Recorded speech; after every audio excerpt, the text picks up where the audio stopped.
Adelante, podemos comenzar. Buenas tardes. Soy el doctor Rojas Ilevich del Centro de Ciencias de la Atmósfera. Pues muy bienvenidos todas las personas que vienen a escucharnos sobre este conversatorio acerca de exposición personal y movilidad. Yo trabajo en el Centro de Ciencias de la Atmósfera y también contamos con la participación del Laboratorio de Movilidad de la Facultad de Arquitectura, todos ellos de la Universidad Nacional Autónoma de México. Yo seré el moderador de este conversatorio y los participantes en la mesa serán el doctor Iván Yasmani Hernández y el maestro Antonio Suárez, quienes nos harán muy interesantes pláticas acerca del tema que nos trae a este conversatorio.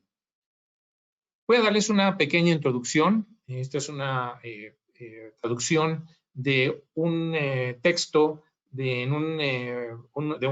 investigadores importantes en el tema de exposición, y lo cual yo creo que siempre lo presento mucho, sobre todo en las presentaciones cuando tienen que ver con el tema de exposición a la contaminación ambiental, y es en el sentido de que la exposición, al final de cabo, es decir, a lo que nosotros estamos expuestos, lo que nuestro tráquea, nuestro olfato, nuestro sistema respiratorio está expuesto, últimamente es lo que nos dice cómo están funcionando las políticas de control de la contaminación en un país, en una ciudad, en una comunidad.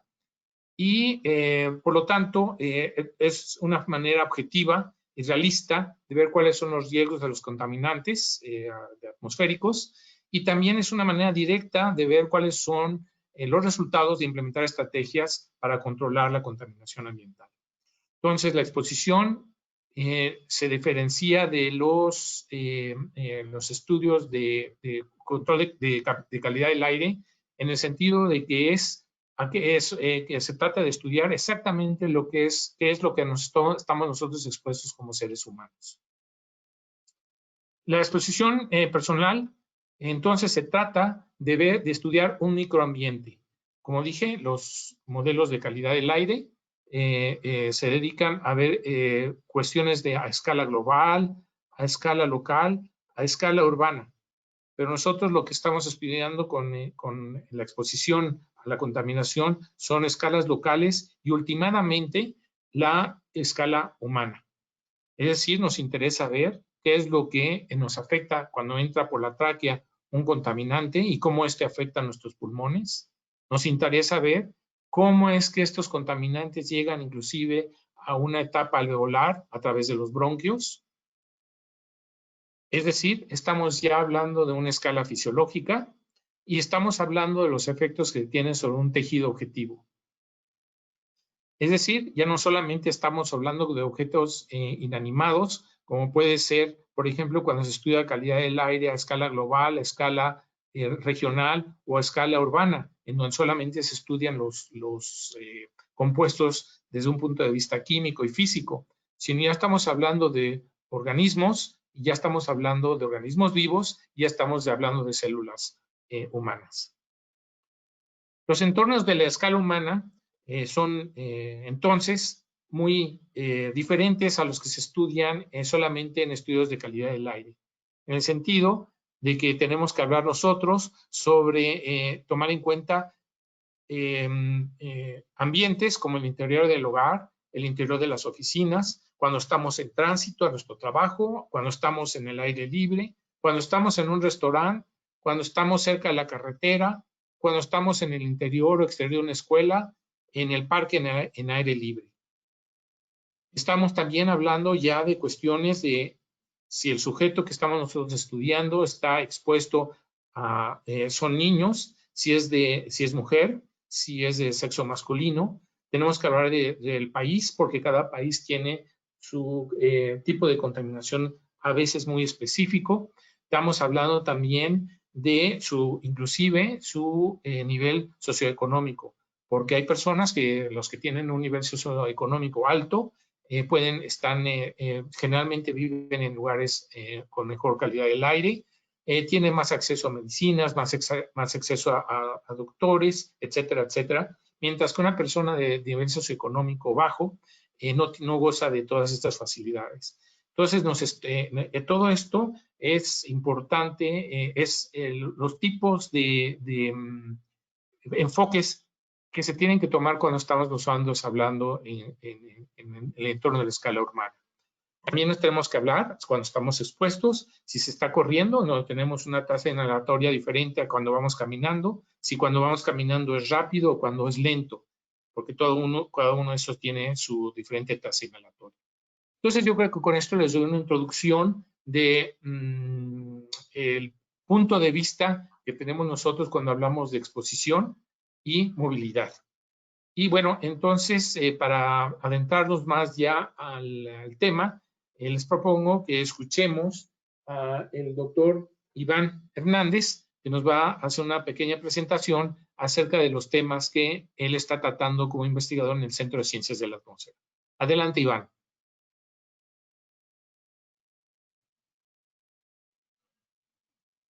Sí, bueno, ¿qué tal? Buenas tardes a todos. Muchas gracias por su asistencia. Muchas gracias a las autoridades del centro por la invitación para platicarles un poquito el día de hoy de nuestras líneas de investigación, de los proyectos que realizamos en materia de exposición personal, de estudio de su relación con la movilidad, con los tipos de transporte que utilizamos y de qué resultados hemos encontrado hasta el momento con los proyectos que hemos desarrollado.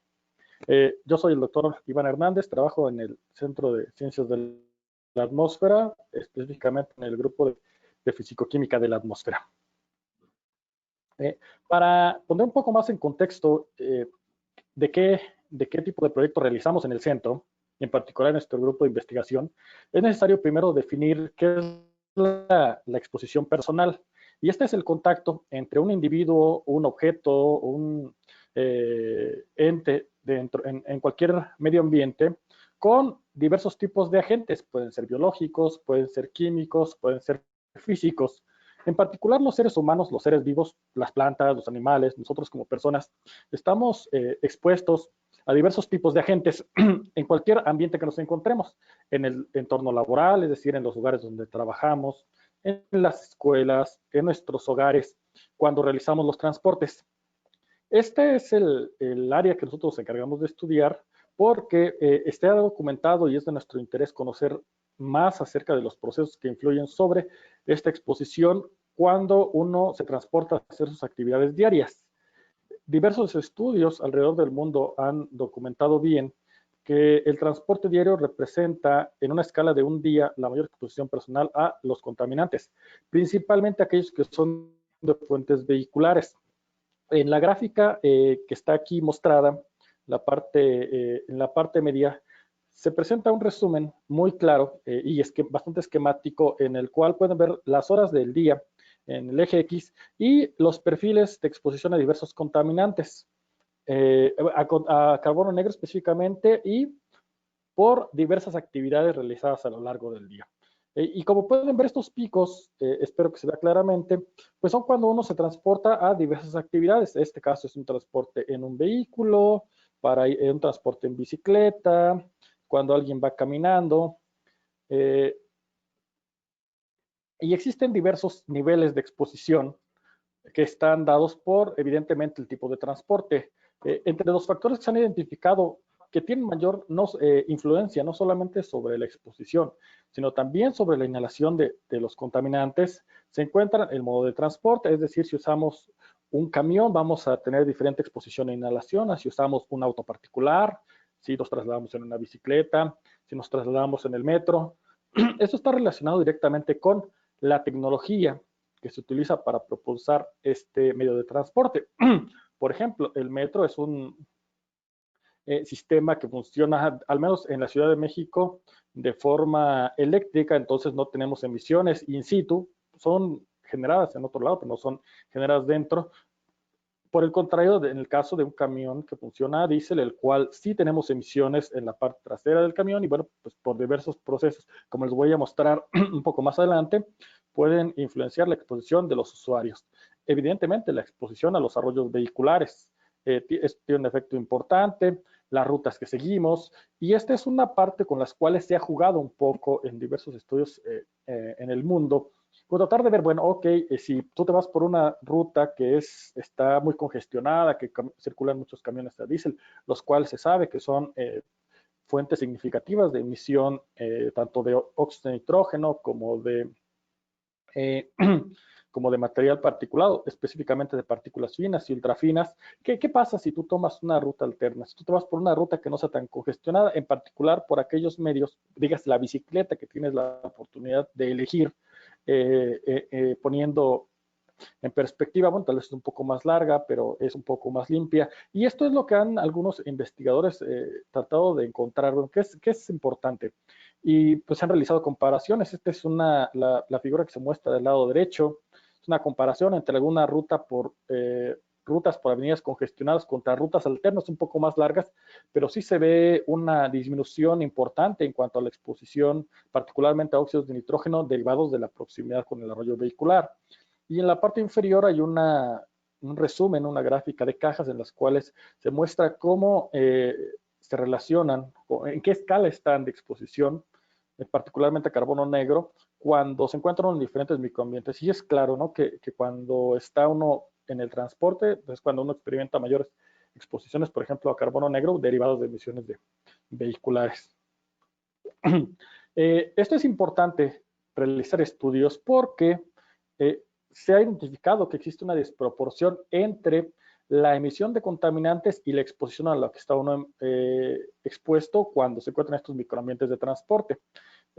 Se ha observado claramente, el doctor Aarón lo acaba de mencionar hace un momento, que existe una desproporción, que los grupos socioeconómicos con menores ingresos y que tienen menor emisión per cápita, es decir, que cuando tú ponderas las emisiones generadas por el vehículo en el que tú transportas o por el transporte que tú usaste y lo divides entre el número de usuarios, hay una inequidad. Y esto es importante abordarlo porque no es justo en términos de equidad ambiental que mientras tú contaminas menos estés respirando más. Y esto es algo que se ha tratado de abordar recientemente, estamos hablando de no más de 4 o 5 años, y nos interesa primero identificar cuáles son los factores que condicionan esta exposición y después tratar de generar información para que los tomadores de decisiones la puedan usar. Evidentemente, otro factor que condiciona la exposición y la inhalación de los contaminantes es la duración de los viajes. Por ejemplo, en el caso muy particular de la Ciudad de México, con la saturación de los arroyos vehiculares, estamos hablando que el parque vehicular creció alrededor de 50%, de entre 3.5, 4 millones de vehículos hasta 7 millones de vehículos 2017-2018.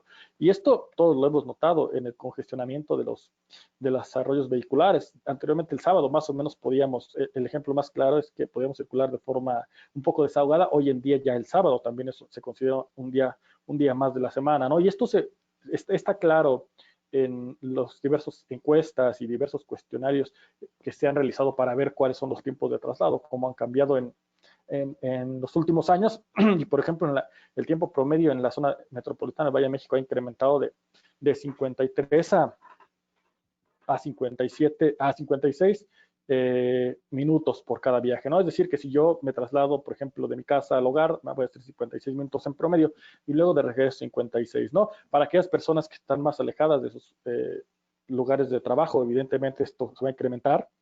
Y solamente para ponerlo en perspectiva es que es tan importante este número porque en la Ciudad de México se realizan 35.6 aproximadamente millones de viajes al día. Entonces, tener unas estrategias que puedan ayudar a minimizar la exposición en este número de viajes es importante.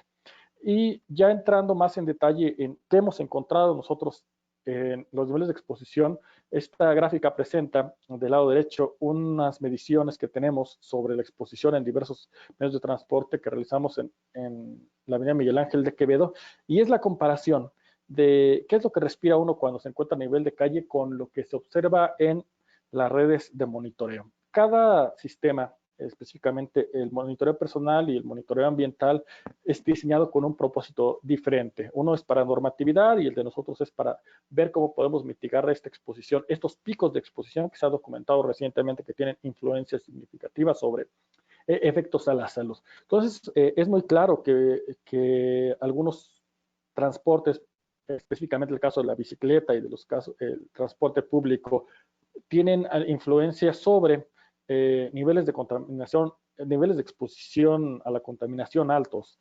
Y esto tiene que ver con factores geográficos a nivel de suelo, ¿no? Para nosotros fue algo sorprendente que las personas que se desplazaban caminando estuvieran expuestos a la mitad prácticamente, un poco menos de la mitad incluso de las concentraciones que estaban expuestas las personas cuando se trasladaban en bicicleta.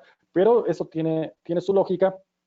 Y la figura del lado izquierdo muestra una representación espacial de cuáles son los perfiles de exposición de este estudio que realizamos en la avenida Miguel Ángel de Quevedo y cuál era la comparación con los niveles observados en el momento que se realizaron las mediciones por la red de monitoreo. Y es muy claro que lamentablemente las personas que se trasladan en bicicletas, al menos en la avenida Miguel Ángel de Quevedo y en las condiciones que nosotros realizamos el estudio, se encontraron expuestas más a material particulado 2.5 porque están próximas al arroyo vehicular o en muchos de los casos van inmersas, que a veces es para todos es claro que cuando va uno en los coches, pues empieza uno a respirar y empieza a percibir las emisiones de diversos vehículos, ¿no? Entonces, pues esto nos ha llevado a nosotros realizar modelaciones, estudios de modelación, estudios de estimación de emisiones para ver cómo podemos tratar de mitigar, qué factores condicionan. Esta gráfica que se muestra al lado derecho es por qué en algunos sitios y en algunas regiones existen picos de exposición, cómo cambian dependiendo del tráfico vehicular, la cantidad de vehículos, y es claro, por ejemplo, que los picos de exposición que se observan en las intersecciones donde se junta una gran cantidad, 15, 20 vehículos, que están detenidos, cuando hay tránsito, y bueno, pues esto evidentemente está relacionado con un pico de emisiones. Nosotros también nos ha interesado conocer no solamente los niveles de exposición in situ, es decir, cuando las personas se trasladan, sino cómo se distribuyen a lo largo de la calle, es decir, alejándose del arroyo vehicular, hay una forma de mitigar esta exposición, y esto tiene mucho que ver con y explica claramente por qué en los estudios que hemos realizado los peatones son los que están menos expuestos en algunos casos, y es que a medida que tú te alejas de la orilla del arroyo vehicular o de las emisiones específicamente de los vehículos, pues te estás alejando de la fuente de emisión. Entonces eso tiene que ver con una dispersión de las emisiones de los escapes y que claramente hemos identificado. Además, también otros estudios realizados por personas, por investigadores de nuestro grupo de investigación y estudiantes del posgrado, pues han encontrado que hay zonas en las cuales se concentran, ¿no? Y esto tiene que ver con la disposición, con la geometría de los vehículos, con cómo la hidrodinámica del aire que circunda las emisiones, que genera vórtices, que genera turbulencia en las partes traseras, pues generan ciertos vórtices que van a afectar más ciertas regiones, ¿no? Este es unas gráficas que obtuvieron de unas mediciones, de unos experimentos que realizamos en la avenida Delfín Madrigal y que nos interesaba ver, como les comento, cómo se distribuyen los contaminantes al lado de la acera. Finalmente, esta generación de información y este conocimiento que tratamos nosotros de obtener mediante experimentos está inmerso entre un círculo, el cual evidentemente con el crecimiento poblacional pues hay mayor demanda de movilidad, hay mayor generación de emisiones de diversos tipos, incluso el transporte masivo, digas el metrobús, el metro, pues observa una saturación y esto tendrá que tener alguna consecuencia en términos de emisión, en términos de demanda energética para poder satisfacer esta demanda mayor por el crecimiento poblacional. Esto pues, repercutirá directa o indirectamente en la exposición, en la inhalación, lo cual nosotros utilizamos para cuantificar, para medir, bueno, pues cómo están dependiendo los diferentes ambientes. Nosotros, esta información está disponible para los tomadores de decisiones una vez que ya hemos terminado estos proyectos, que ya tenemos algunas conclusiones sobre ello, porque el objetivo final es proteger a la salud. Y aquí hay diversas rutas, puede ser mediante la generación de legislación, de normas, o de estrategias de mitigación, es decir, pasarnos a modificaciones al ambiente construido, al mobiliario urbano, en ciudades como Nueva York, ciudades como Londres, París, se han modificado de forma importante las avenidas principales, dando prioridad a aquellos medios que son menos contaminantes, como las bicicletas. Se han reducido el número de carriles que existían en las avenidas principales para circular vehículos y se han asignado a ciclistas, a ciclovías, incluso de ciudades, dígase Ámsterdam, algunos de los Países Bajos, son primordialmente utilizadas por medios sustentables o medios no contaminantes, tal es el caso de la bicicleta. Entonces, creemos que toda esta información, estos estudios son necesarios para poder generar estrategias y para poder poner a disposición de la población, de los tomadores de decisiones, información que pueda resultar en una mitigación, en una disminución de la exposición y de la inhalación. Evidentemente, este trabajo es solamente un resumen de todo lo que realizamos en la universidad, y sin la colaboración y la participación de todos los estudiantes, los demás investigadores, los colegas tanto nacionales como del centro, no sería posible obtener esta información. Y por aquí está, en caso de que exista alguna pregunta, alguna duda, por aquí está mi correo electrónico, con todo gusto estaré disponible para responderles cualquier duda. Muchas gracias nuevamente por la invitación y quedamos por aquí para responder cualquier pregunta que exista. Muchas gracias.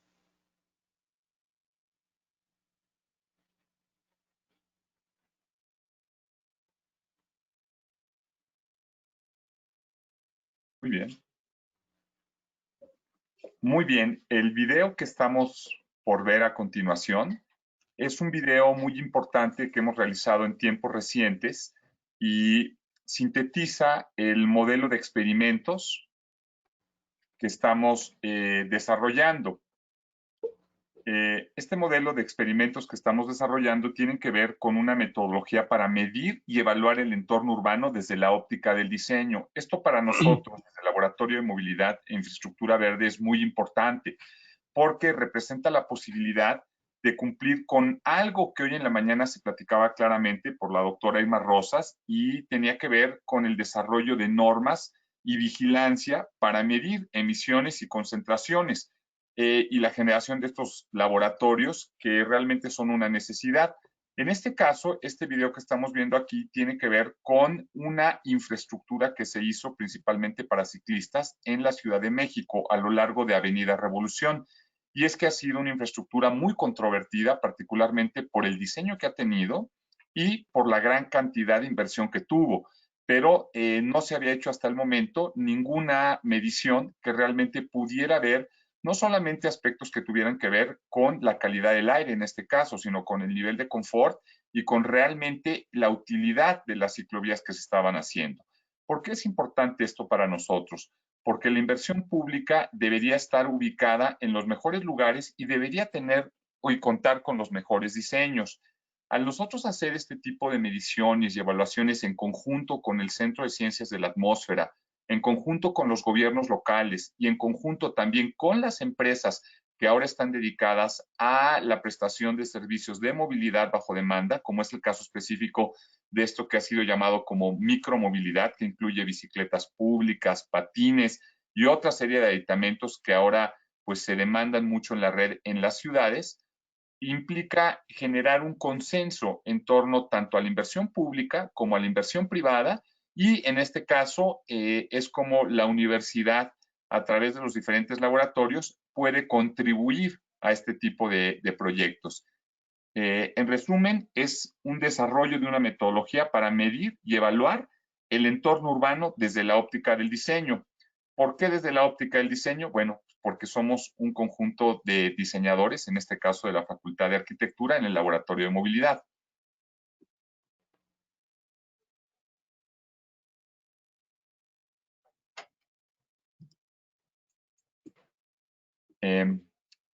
Ahora lo que me gustaría presentarles es propiamente un poco sobre el trabajo que hemos ido desarrollando en conjunto con el Centro de Ciencias de la Atmósfera. Y esto es importante para nosotros porque, a final de cuentas, nosotros no somos especialistas en calidad del aire, pero estamos en el área del diseño. Y lo que estamos nosotros tratando de aportar es un enfoque multidisciplinar, en este caso trabajando con las diferentes áreas, tanto en gobierno como desde el sector privado y desde la academia, por supuesto. Nosotros lo que estamos tratando es de implementar un diseño de infraestructura verde que aporte soluciones a diferentes áreas, en este caso a la exposición de contaminantes. Hablar de movilidad y energía tiene que ver con, hablar de movilidad y contaminantes tiene que ver con el gasto energético. Esto es lo que a nosotros nos ha llevado a incorporar al diseño urbano, en este caso asociado a las emisiones. Particularmente porque una de las cosas que tenemos que tener claros es que el sector transporte propiamente tiene es responsable prácticamente el 50% de la gran cantidad de energía que se utiliza en todo México, tanto la energía que producimos como la que importamos. Y de ese, el subsector transporte es responsable del 96%, entonces no es algo menor. Y en este caso, si vemos el Inventario Nacional de Emisiones de Gases y Compuestos de Efecto Invernadero, para nosotros quedaba muy claro en un inicio que tendríamos que hacer algo en torno al diseño urbano relacionado al transporte, por el gran gasto de energía, tanto y específicamente las emisiones. En este caso, nosotros estamos implementando algo que se conoce como los principios de infraestructura verde. Y los principios de infraestructura verde tienen que ver con dos aspectos principales. Para resumirlos, uno es la eficiencia energética y otro es la eficacia administrativa. Creo que la eficiencia energética queda muy claro, pero no así la eficacia administrativa. Es decir, ¿qué es lo que esperamos nosotros como ciudadanos o qué es lo que espera la ciudadanía de la inversión de los gobiernos? Que la inversión como tal solucione múltiples problemas. Algo que es muy común para el ciudadano es ver que se hace una intervención en la calle de repente para ampliar los carriles o para hacer algo de agua y a los pocos meses se vuelve a romper el piso. Entonces, eso es muy costoso y ha sido una de las perversiones de la inversión pública, que es muy costosa y a veces se repite. Entonces, los principios de infraestructura verde tienen que ver con un enfoque sistémico, pensar la ciudad y diseñar la ciudad desde una óptica más holística. Un principio también de multiescalaridad, y eso ha sido muy interesante trabajando con el Centro de Ciencias de la Atmósfera, y es ahí donde nosotros caemos en la exposición personal.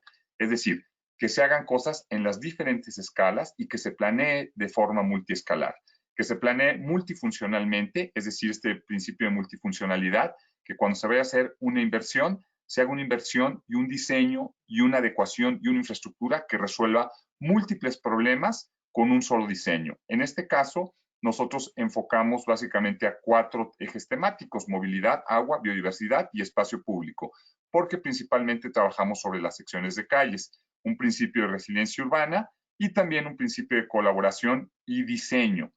En el video que veíamos a los jóvenes trabajando, que son principalmente jóvenes de licenciatura, trabajando con los investigadores.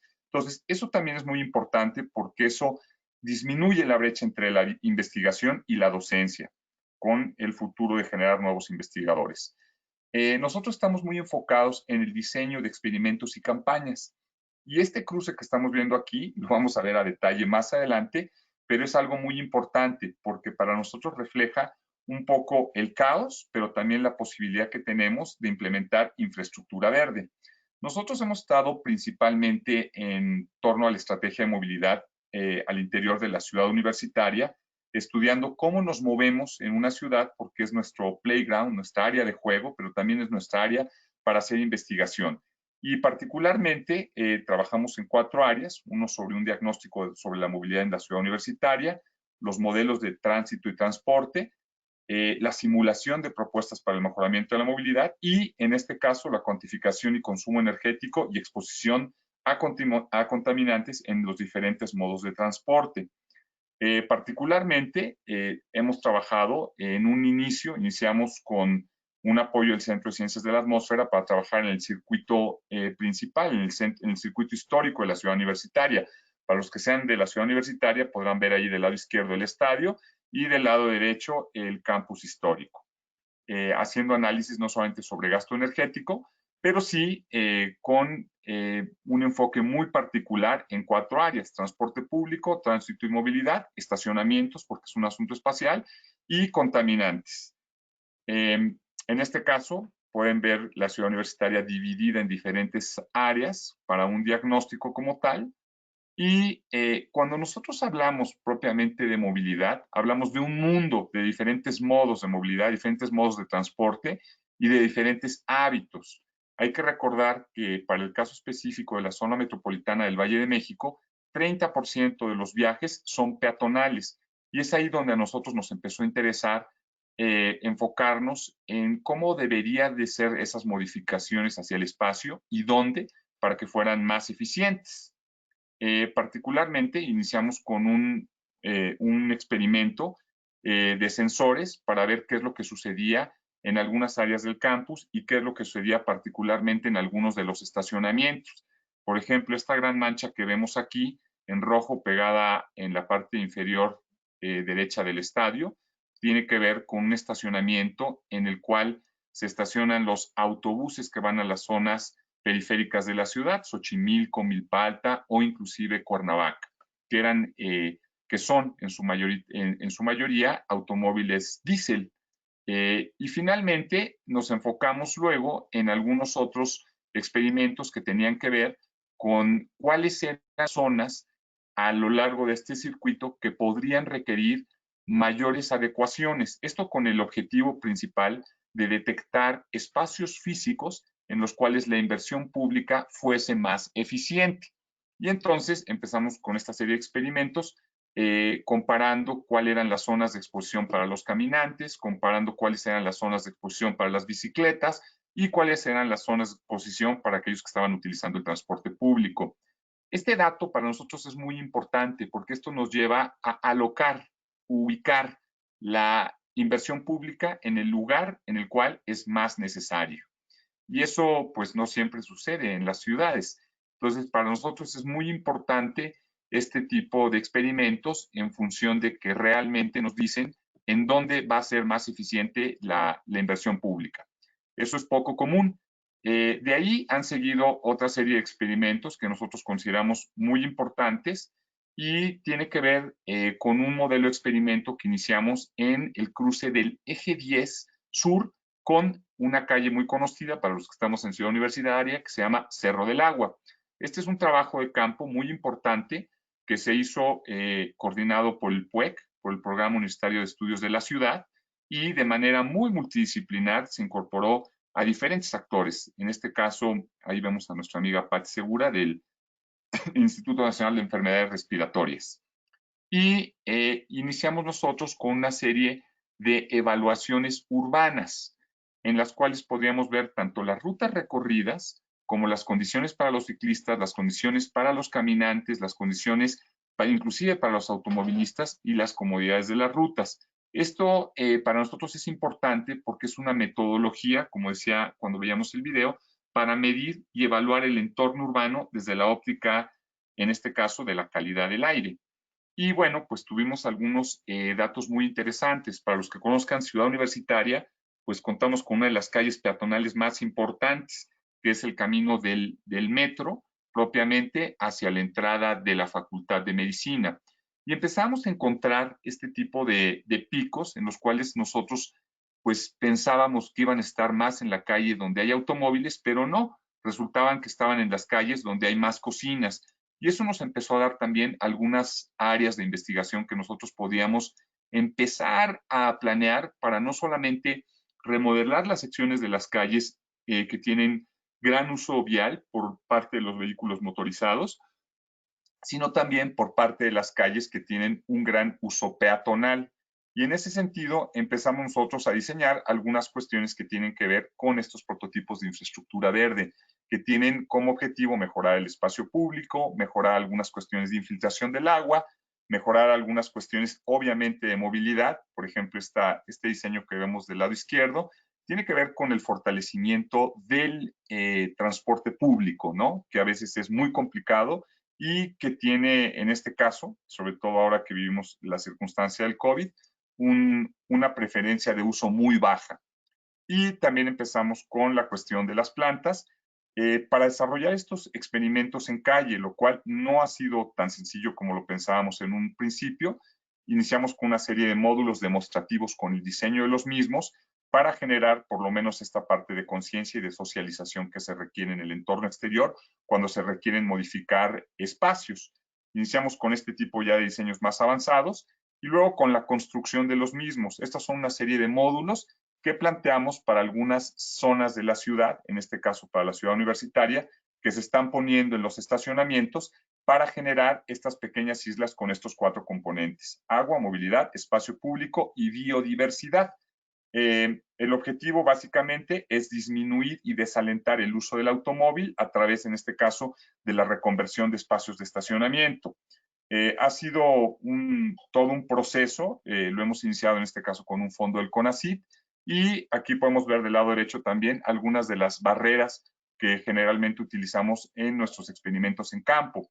Son unas barreras verdes con una selección de una paleta vegetal también asesorada, y estas son unas estaciones en las cuales nosotros estamos promoviendo con un diseño propiamente de bicicletas que se han construido y diseñado en la ciudad universitaria en conjunto con Diseño Industrial, Facultad de Arquitectura y Facultad de Ingeniería, un modelo propiamente para este tipo de contenedores y estaciones que pueden estar para realmente dar una solución concreta a estos problemas.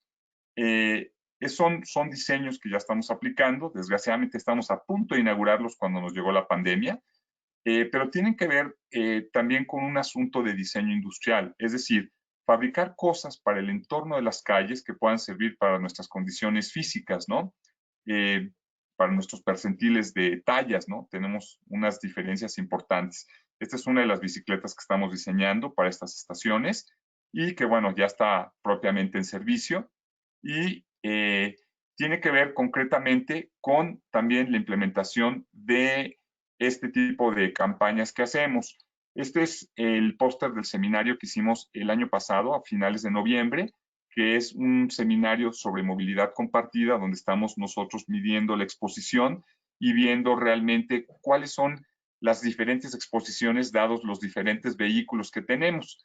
En la parte superior derecha podemos ver esta cuestión de los patines, que ahora se han guardado un poco con la pandemia, pero que seguramente la electromovilidad, esta microelectromovilidad, volverá a las calles una vez que haya una mayor normalidad. Esto tiene que ver propiamente con el trabajo que hay atrás para generar estos viveros con estas plantas y generar las modificaciones de calles. No es algo sencillo, es algo que toma más tiempo, pero de lo cual pueden salir metodologías importantes para, como lo decía hoy Irma Rosas y también la doctora Leonora Rojas, generar estas normas y esta vigilancia propiamente.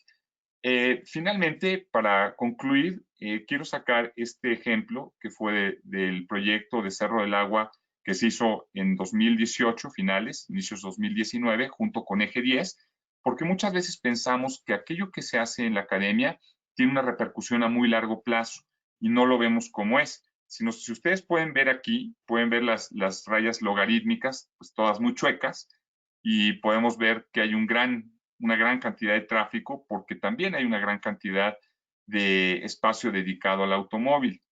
Y este es el Cerro del Agua, la misma fotografía en el caso de 2020, obviamente con menos tráfico, pero ¿qué es lo importante que podemos ver aquí? Aquí podemos ver que hay ciertos cambios también actitudinales en función del diseño que exista. Podemos ver que ya hay una nueva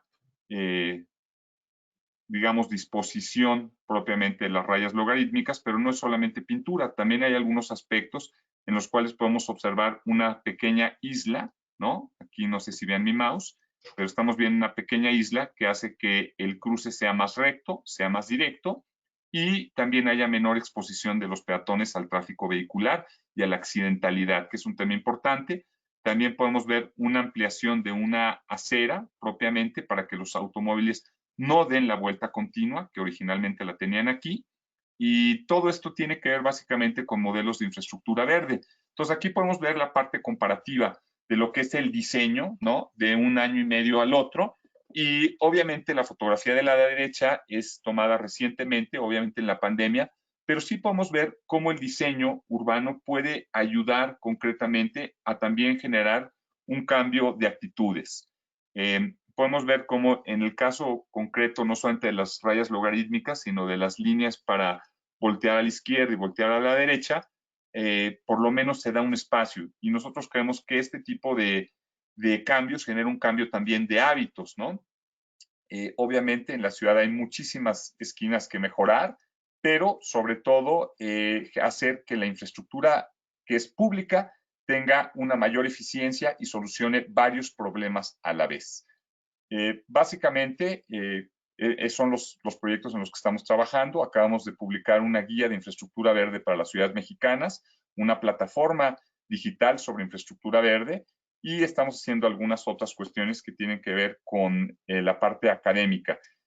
Básicamente yo terminaría aquí mi exposición y diciendo que este es de alguna manera el aterrizaje de a veces lo que no podemos ver en la investigación en algo que sí cambió.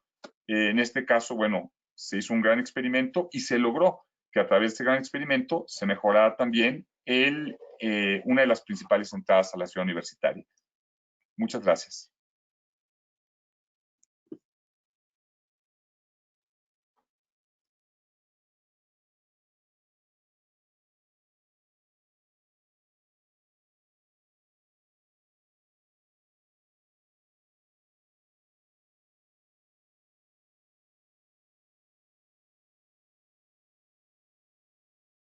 Muchas gracias tanto a Iván Hernández como a Antonio Suárez por sus presentaciones. Creemos que, bueno, el tipo de trabajo que estamos nosotros haciendo en conjunto, el Centro de Ciencias de la Atmósfera con la Facultad de Arquitectura, es una manera de incidir directamente en el mejoramiento de la calidad de vida de los habitantes de la Ciudad de México. Quisiera dar ahora pie a si hay preguntas por parte de la audiencia. Por favor, me las haga llegar por medio del sistema aquí que tenemos de chat. Por favor, está abierto para que, por favor, que nos hagan llegar sus preguntas. Y mientras tanto, bueno, quisiera comentar algunas cosas más. Muchos de estos proyectos están siendo financiados por la Secretaría de Ciencia y Tecnología de la Ciudad de México, por CONACYT, y por lo tanto les agradecemos mucho por su financiamiento. Entonces, por favor, si podemos ver algunas de las preguntas.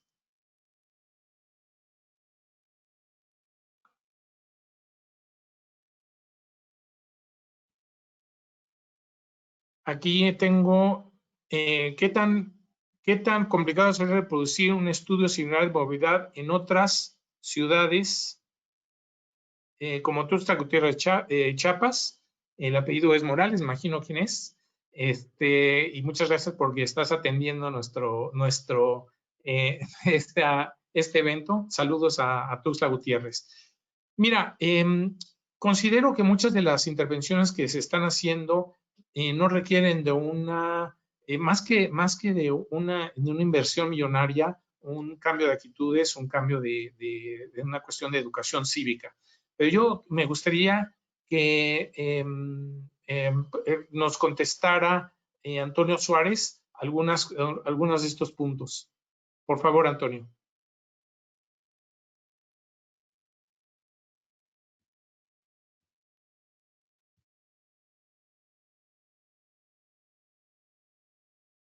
Ahí estamos, ya.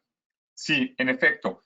De manera reciente también en tiempo reciente hicimos un experimento, por ejemplo, en Tlaquepaque, y fue un experimento muy interesante porque logramos concretamente hacer lo que ya estábamos haciendo en diferentes áreas de México, y creo que sí son muy importantes este tipo de experimentaciones porque generan interés en la política pública, y generar interés en la política pública implica generar interés en inversión o reorientar las inversiones. Uno de los puntos fundamentales de la infraestructura en las ciudades es cómo logramos que la ciencia apoye y logre orientar esos presupuestos a donde son más útiles. Considero que en el caso, por ejemplo, de este experimento que hicimos en Tlaquepaque, fue muy positivo porque se logró generar una idea diferente a lo que se estaba planeando por parte de los gobiernos y de los ayuntamientos municipales. Entonces yo veo un enorme potencial en este caso, en seguir trabajando. Y lo otro que mencionaba en la mañana tanto Irma como Leonora, generar normas y vigilancia para medir. Entonces creo que este es un primer paso. Creo que es factible hacer estos experimentos. Sí requieren algo de recursos, pero sobre todo lo que requieren es una organización multidisciplinaria. Y es a lo que nosotros hemos hecho énfasis. Realmente nosotros como Laboratorio de Movilidad e Infraestructura Verde hemos ganado muchísima experiencia de nuestros compañeros del Centro de Ciencias de la Atmósfera. Entonces vemos que de aquí en adelante estos proyectos van a ser muy ligados, particularmente porque hay una gran inversión de algunas ciudades en espacio público. Hay mucha inversión también en cuestiones de agua por inundaciones y hay mucha inversión en aspectos de movilidad. Entonces yo veo una gran posibilidad y yo sería de la idea de que estos experimentos se pudieran repetir bajo metodologías cada vez más precisas. Y esa es la parte en la que estamos.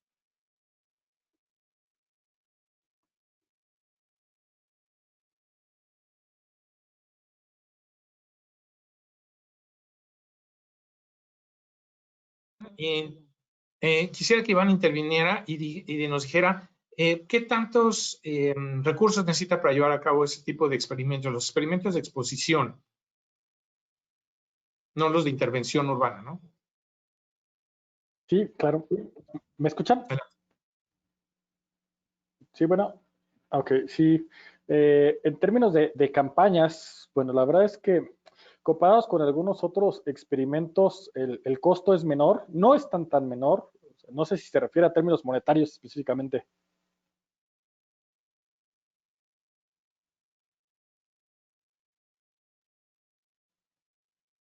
Sí, bueno, Adelante. sí, no sé si la pregunta está enfocada en términos monetarios, es decir, la cantidad de dinero que se requiere. Sí.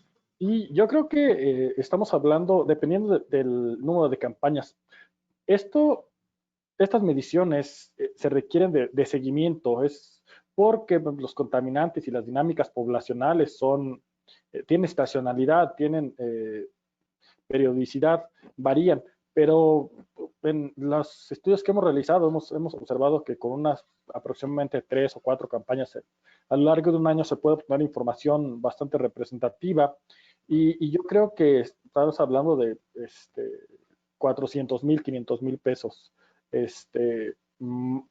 aproximadamente por unas 3, 4 campañas para recolección únicamente de información.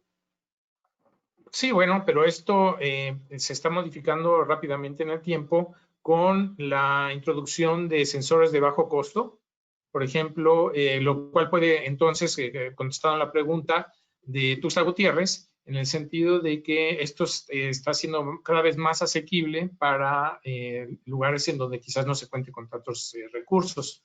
Por ejemplo, se puede ahorita muestrear material particulado con recursos relativamente bajos. También monóxido de carbono se puede ver de manera baja.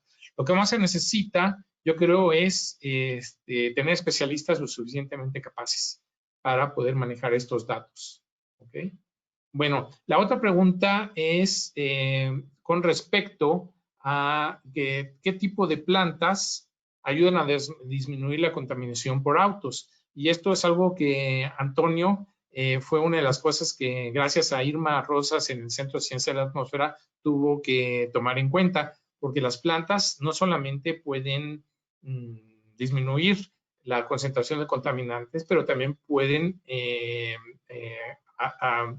emitir contaminantes muy reactivos y que pueden ser contraproducentes. No sé si tienes alguna respuesta acerca de esto, Antonio.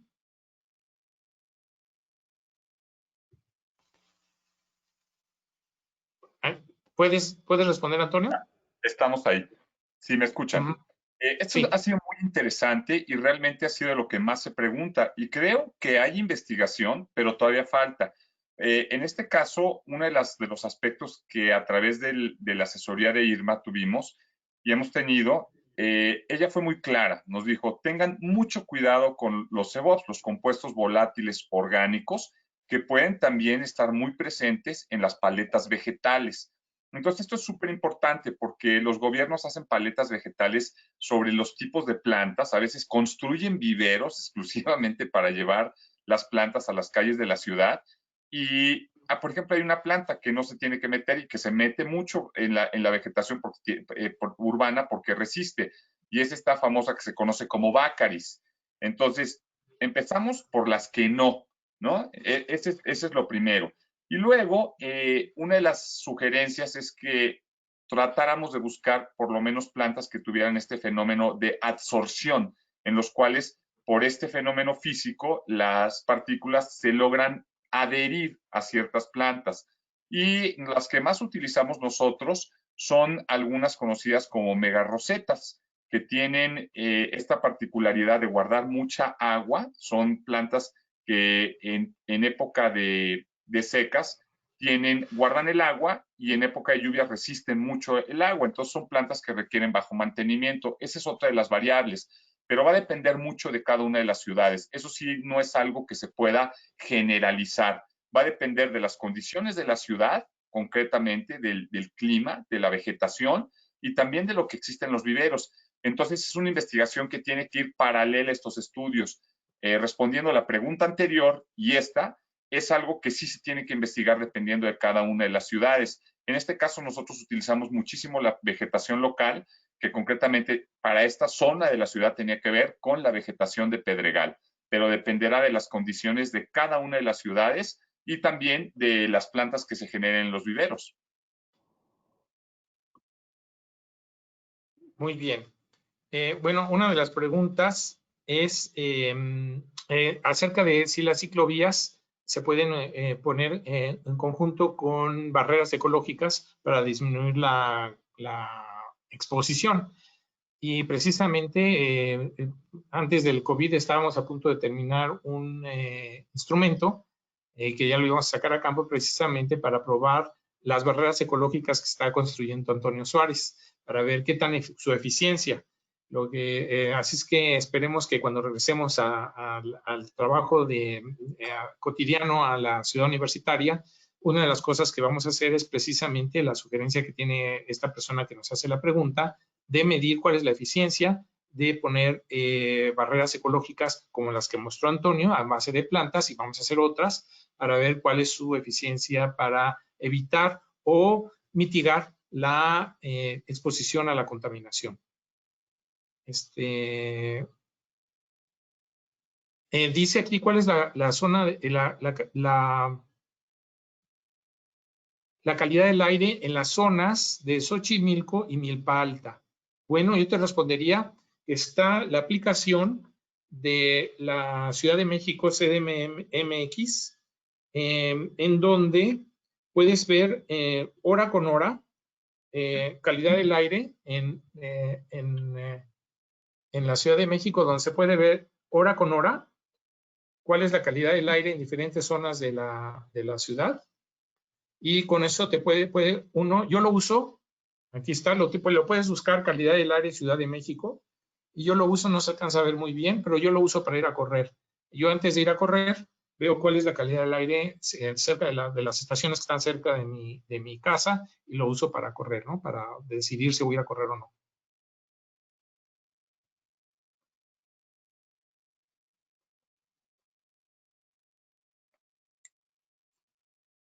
A ver, una de las siguientes preguntas.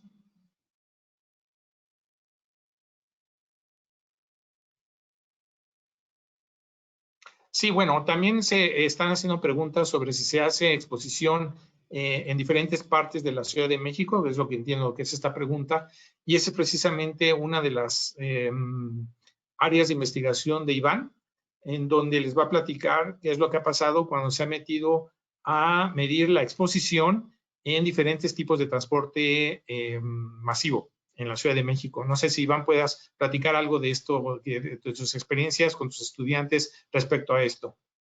Sí, gracias.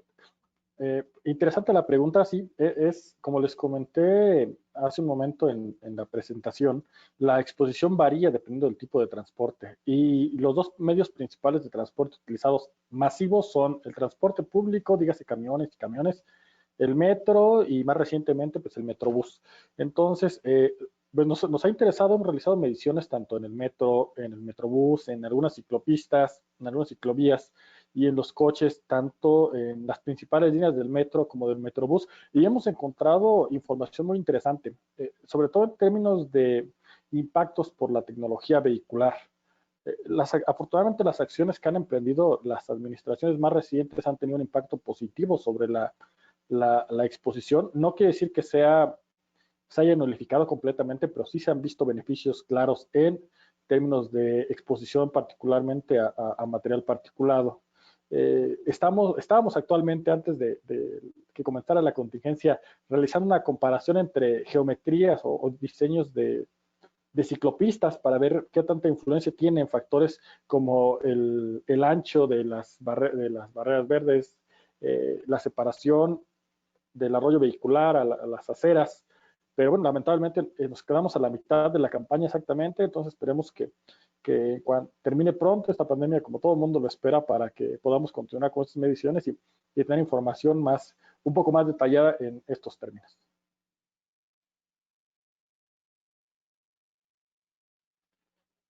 ¿Encontraste diferencias entre diferentes líneas de Metrobús, por ejemplo?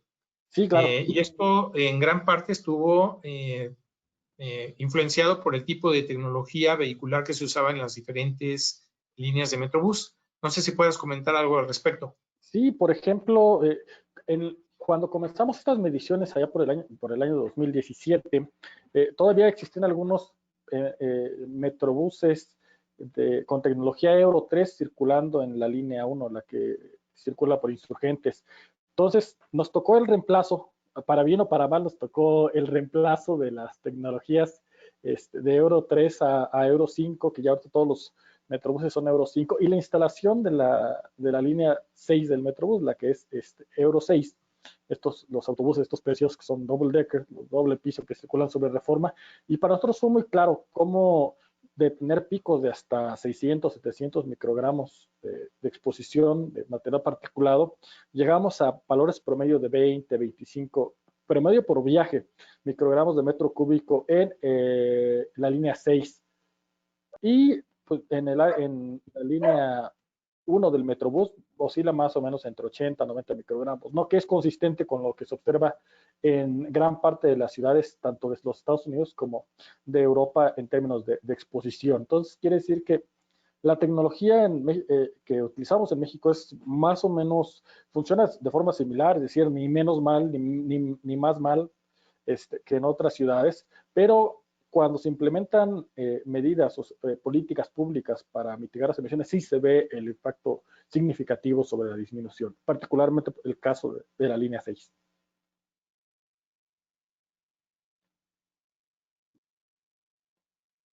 Una de las personas nos señala de qué contaminante estamos hablando. Es excelente, debemos nosotros de ser precisos en eso. Lo que estuvo hablando ahorita Iván es de material particulado PM2.5, que utilizamos que medimos que Iván midió en varias líneas del Metrobús y de transporte en superficie. Con Antonio, nosotros hicimos también mediciones de PM2.5, cuando dijo él sobre los picos, cuando pasaba cerca de los lugares en donde había comida o donde había un camión de la basura diésel, también se estaba refiriendo a microgramos por metro cúbico de material particulado 2.5. Pero también con Antonio hicimos nosotros estudios sobre monóxido de carbono, ya que teníamos nosotros sensores que podían medir estos contaminantes y son indicativos de tráfico, de tránsito, porque la mayor parte de las emisiones de monóxido de carbono provienen de los vehículos, en un 99% en la Ciudad de México. Entonces nos dan una idea, si bien no es un contaminante ahorita criterio que esté dando problemas, sí es un indicativo del tráfico.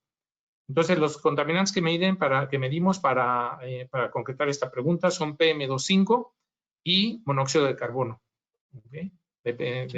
Sobre todo nos preocupa mucho desde el punto de vista de salud PM2.5.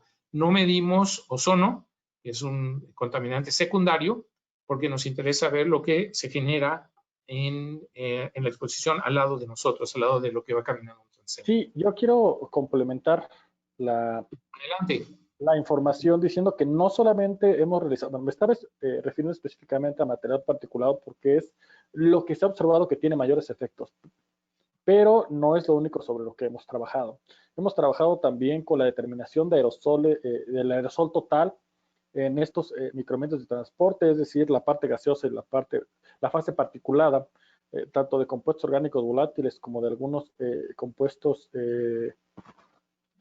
secundarios que hemos trabajado en colaboración con el doctor Amador, que también presentó un video, me parece, hace unos momentos, encontrando información muy interesante en términos de que en estos autobuses que se utilizaban anteriormente había una exposición a compuestos bastante tóxicos alta, la cual ya se ha minimizado. Hemos trabajado también con la exposición a carbono negro. Algunos de estos, los niveles de exposición no son tan altos, pero como bien señala el doctor Aarón, nos interesan porque es la correlación o es el proxy el que utilizamos nosotros para hacer el seguimiento de cuánta influencia de esos contaminantes o cuál es la contribución que proviene de fuentes vehiculares. Por ejemplo, en el caso de carbono negro o en el caso del monóxido de carbono. Sí, y también, dígase de los óxidos de nitrógeno, también hemos trabajado con NO2. Bueno, Irma Rosas nos pregunta ¿cómo impactan las partículas a las plantas? Si también vamos a estudiar eso. Bueno, eso es algo que nos gustaría hacer, pero lo que más nos interesa es cómo funcionan las plantas para defendernos a nosotros. Pero bueno, sería interesante ver cómo las plantas son afectadas por la contaminación para poder poner también especies más resistentes a la hora que diseñemos nosotros las barreras ecológicas, y si pueden funcionar como sumideros de dióxido de carbono, de un gas de efecto invernadero. No sé qué opinan de esto, de esta posibilidad. ¿Quién quiere responder? ¿Iván o Antonio? Sí, bueno, no sé si Antonio quiere responder. Iván, me contesta, por favor. Sí, cualquier planta funciona como sumidero porque es el uso natural del CO2 para generación de tejido, para generación de biomasa. Y evidentemente pues hay periodos, ¿no? Entre más grande sea la planta, mayor será el consumo tenga de monóxido de carbono. Pero evidentemente pues es nada más un reservorio que en el momento que la planta muera o que se corte, pues puede ser que se libere. Pero sí pueden funcionar como almacenamiento temporal, al menos es como se les ha definido. Sí, pero bueno, tenemos el ciclo de Krebs y tenemos nosotros que mientras en el día emite oxígeno, durante la noche emite CO2. Entonces, tenemos que tener cuidado también con la variedad de plantas para que pueda funcionar como sumidero de CO2. ¿Ok? Yo creo que, en mi opinión, la mejor manera de reducir las emisiones de CO2 es reduciendo la emisión de CO2. Creo que yo, en mi opinión, que la creación de sumideros, pues si se necesita ya es demasiado tarde. Lo mejor es evitar la emisión de CO2. Y esto se logra con eficiencia energética, esto se logra con mejores tecnologías, ahorita vienen los autos eléctricos y demás, eso sería una mejor estrategia que el uso de utilizar plantas como sumideros. Pero hay algo importante aquí, y es que ¿Sí? más allá de ser sumideros de CO, aquí lo importante es que si la vegetación tiene una disposición adecuada, también puede funcionar, por ejemplo, para disminuir inundaciones en las secciones de calles, que para el caso, por ejemplo, de la Ciudad de México es un problema enorme. Y es un problema enorme para los automóviles, para los peatones y para el transporte público.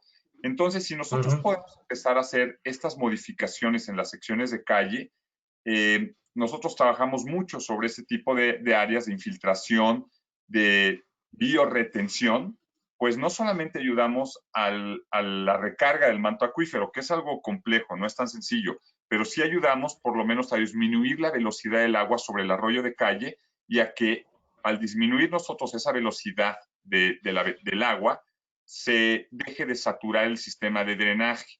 Eso tiene múltiples beneficios, pero uno de ellos directos en cuanto a la emisión de contaminantes es el tráfico. Todos los que vivimos en alguna ciudad de México, pero particularmente en la zona metropolitana del Valle de México, hemos sufrido en algún momento un atasco por horas porque está inundado, ¿no? Entonces, ese es un tema muy importante que tiene que ver con la vegetación. Si nosotros generamos vegetación de bajo mantenimiento, vegetación que requiera muy bajo riego, y la disponemos de tal forma que hagamos zonas de infiltración y de biorretención, o por lo menos para disminuir hábilmente la velocidad del agua, además de que generamos islas que pueden ser para la seguridad vial de los peatones, estamos generando también menor contaminación. Y por eso me gusta mucho la pregunta de Irma, se requiere de una visión sistémica al momento no solamente de planear, sino de imaginar la ciudad y de invertir en la ciudad. Entonces, ese es uno de los temas más importantes en cuanto al diseño urbano, la infiltración y la disminución de la velocidad del agua. Ok, es decir, como indirectamente, cuando se hace un proyecto integral, puede resolver muchos otros problemas. Claro. Adelante. Sí. Bueno, creo que son las preguntas que hemos recibido hasta el momento. Me toca hacer un resumen de lo que de unas conclusiones acerca de los temas que vimos el día de hoy. Entonces, número uno, agradezco muchísimo a Antonio e Iván por sus presentaciones, por la contestación de muchas de las preguntas que se nos hicieron.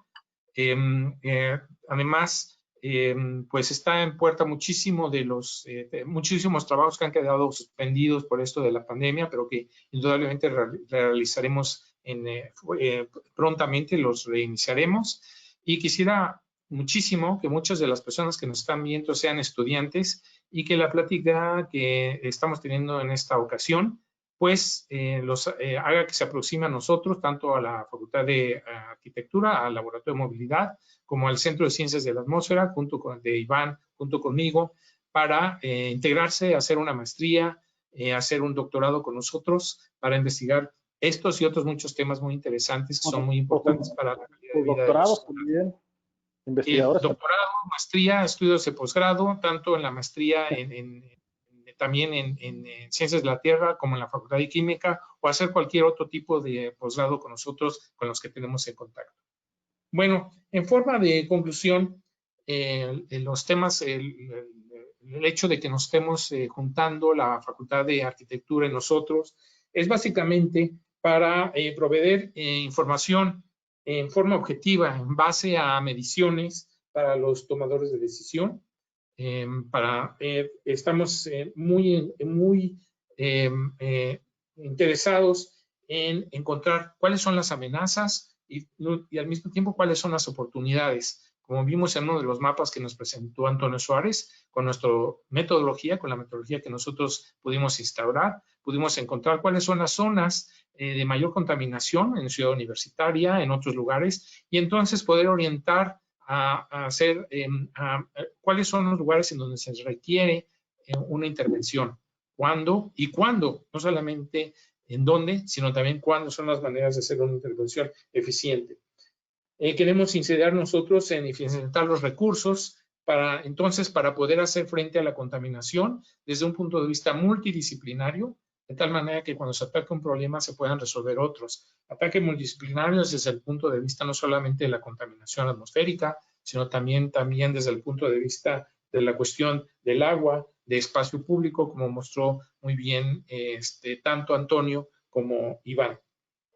También nos interesa mucho incidir en el diseño urbano, las cuestiones estas de las barreras ecológicas que tanto vemos. Vamos a poder medir cuando regresemos de la pandemia en forma eficiente, en forma objetiva, cuáles son sus eficiencias, porque nadie que yo sepa lo ha hecho, por lo menos en escala 1 a 1. Queremos nosotros entonces de esta manera poder incidir en la legislación, una legislación que Febo dijo eficaz, ¿okay? Hacer una legislación y en forma eficaz. Poder también tener vigilancia. Nosotros con los sistemas que tenemos podemos nosotros ver cuáles son las zonas que están contaminadas y entonces vigilar precisamente cuáles son estas zonas, si se han intervenido y no han logrado su cometido, entonces pues poder vigilar precisamente sobre esto, ¿no? Y en fin, creemos entonces que lo que estamos llevando a cabo en el Centro de Ciencias de la Atmósfera y con la Facultad de Arquitectura, pues no se va a parar en la cuestión pues, académica de poder publicar algo, sino que sea una forma de incidir en la calidad de vida de nuestros usuarios. Ya se mostraron que, en efecto, algunos de nuestros estudios pues, han hecho que se empiecen a hacer medidas, sobre todo en algunos de los lugares cercanos a Ciudad Universitaria. Bueno, no me resta nuevamente más que agradecer tanto a la audiencia que ha participado con sus preguntas, que nos ha escuchado, y una vez más agradezco muchísimo a Antonio, Iván, y reitero, si nos están viendo estudiantes, si nos están viendo gente joven que les interesa este tema, estamos aquí para dirigirles su tesis de licenciatura, de maestría y doctorado. Muy bien, pues con esta me despido y por favor, nuevamente muchas gracias a todos ustedes. Gracias. Que se conecten Gracias. a las 5:30 para el siguiente conversatorio que es personas que estén Por favor, ¿de interesadas. quién es el siguiente conversatorio? No tenía información. ¿De qué es el siguiente conversatorio, Iván? No lo tengo presente en el momento, pero está la invitación por ahí en la página de Facebook, del Instagram del CCA, Ok. para que se registren y puedan asistir, puedan observarlo, seguirlo. Muy bien, Gracias. pues muchas gracias. Buenas tardes Y a a todos. Giselle, y muchas gracias a Giselle porque nos ayudó técnicamente con estas presentaciones. E Ivonne San Miguel, que nos puso también, que está organizando mucho de esto, que requiere muchísimo trabajo. Felicidades a ellos. Muchas gracias. Suerte. Gracias, Hasta hasta luego. luego. Buenas tardes.